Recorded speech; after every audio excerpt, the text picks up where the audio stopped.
Extreme rainfall variability, from intense downpours, floods, to drought, is increasing the vulnerability of rural communities in Cambodia that depend on agriculture and forests for their livelihoods. Climate change and unsustainable farming methods worsened these conditions in recent years. A $5 million project begun in 2013, funded by the Adaptation Fund, is trying to turn this tide. ដឹងនៅឆ្នាំ2014-2015កន្លែងនេះរាំងក្តៅខ្លាំងកូនឈើដែលបានដាំស្ដារឡើងវិញនេះក៏មាន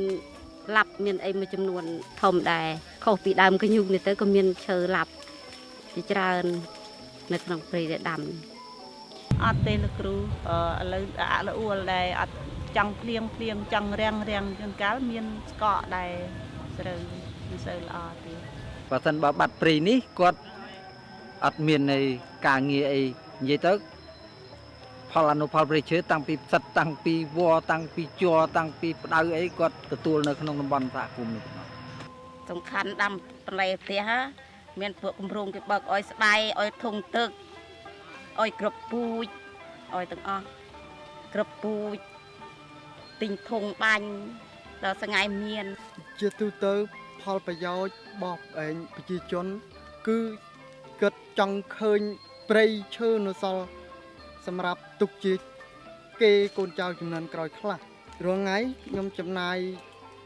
សម្រាប់ឯង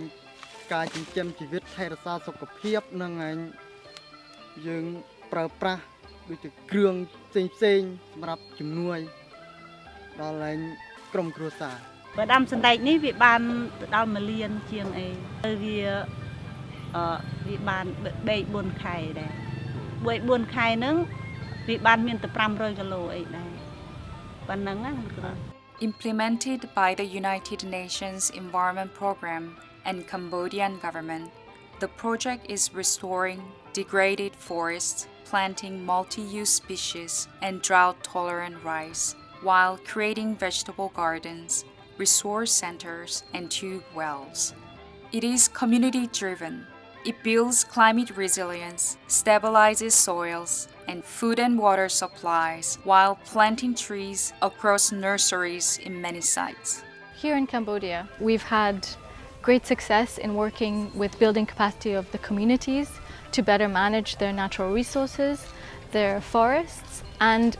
create sustainable livelihoods for themselves and train others within the community so that we have a lasting effect. The project not only help them to conserve their forest, but the project try to help them to raise their livelihood with the water infrastructure. They can use for their household and they can use for their livestock raising, they can use for their agricultural activity. ខ្ញុំដើរមើលអ្នកកាប់ឈើខុសច្បាប់និងអ្នករស័តបាទខ្ញុំការពារទាំងអស់យ៉ាងគេខ្លាចគេកាប់ទន្ទ្រានក្នុងព្រៃអភិរក្សយើងណាបាទអញ្ចឹងព្រៃនេះដែលយើងកំពុងឈរនេះគឺសម្រាប់ព្រៃអភិរក្ស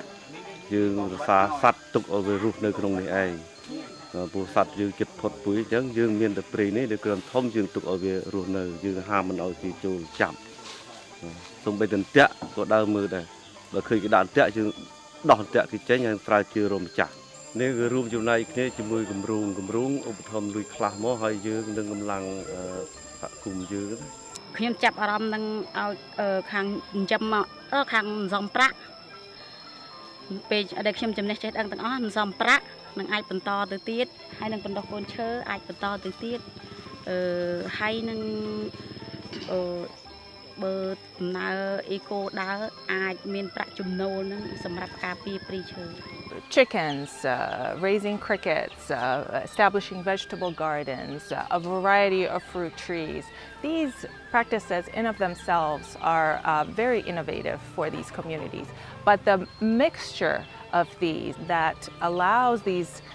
communities to hedge their bets during the years of extreme weather events is really what is truly innovative. In addition, these communities have established community funds which allow them to perpetuate these practices so that more members of the community as well as communities beyond this one will be able to benefit from the practices that turn out to be especially successful. The Cambodia project shows the Adaptation Fund at its best, innovating concrete, localized actions for vulnerable communities while creating valuable lessons that can be applied in other areas with similar challenges. It reflects the fund's strategy of action, innovation, and learning and sharing while serving the UN Sustainable Development Goals and the Paris Climate Agreement. We are here in order to observe and learn from this project, which is an opportunity for us to collect knowledge and share with others who could benefit from it. Deforestation, loss of productive soil, loss of ecosystem and services are issues that many other communities are seeing. So this is a pilot project. Other communities will be able to replicate this and scale this up.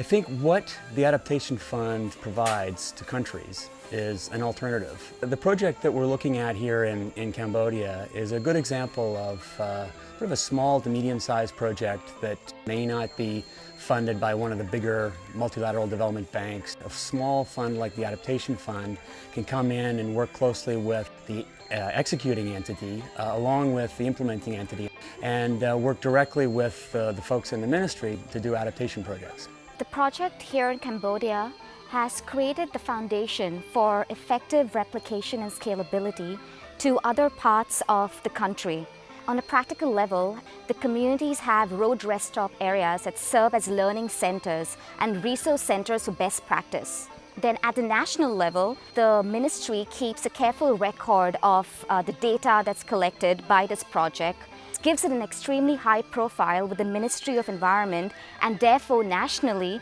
creates a springboard for the project to be replicated in the other 150 community protected areas in the country. Actions is important,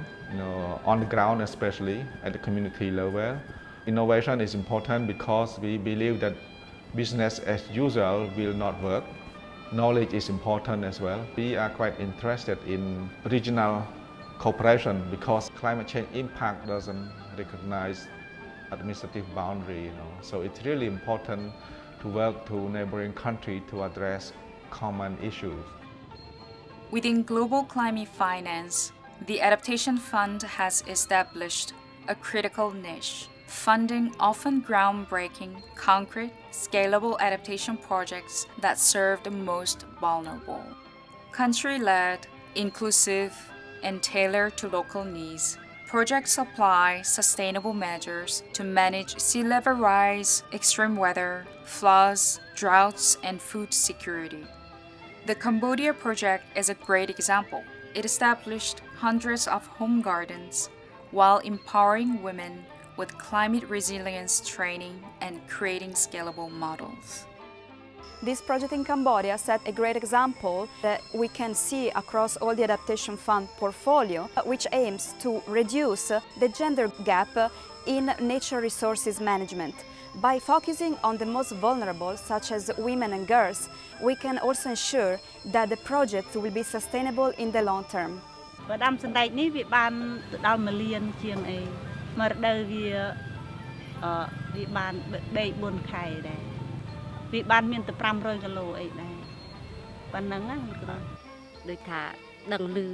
ដល់ផ្សព្វផ្សាយដល់ប្រជាពលរដ្ឋនៅក្នុងភូមិដែលគាត់បានមករុករៀនអីក៏គាត់កាត់បន្ថយអីគាត់អត់ហ៊ានមករុករៀនបន្តទៀតទេនៅកន្លែង In over 10 years of operations, the fund has been a pioneer in climate finance. It pioneered direct access, empowering countries to build national capacities to adapt to climate change. The fund's strategy accelerates effective adaptation actions